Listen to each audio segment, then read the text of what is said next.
Hi everyone, here we've got Motorola Moto G30 and let me share with you how to turn off running apps on this device.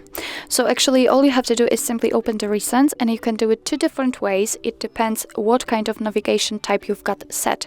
So in my case I've got the gestures, so all I have to do, and you will have to do, is simply swipe your finger up gently and hold it somewhere here, and you should see the recently opened apps. But if you've got the navigation bar with buttons, you will have to find the button. It should be located here or here, and it will be probably the 3 bars icon or the square icon. So just check.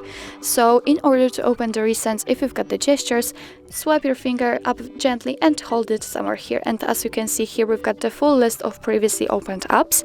Of course, you can turn off only one of it just by finding it. For example, let me turn off the Google Chrome and swipe it up very gently.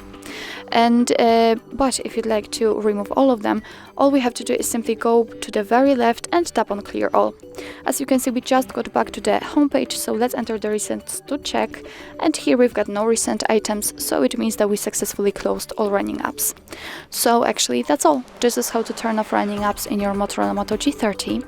Thank you so much for watching. I hope that this video was helpful, and if it was, please hit the subscribe button and leave the thumbs up.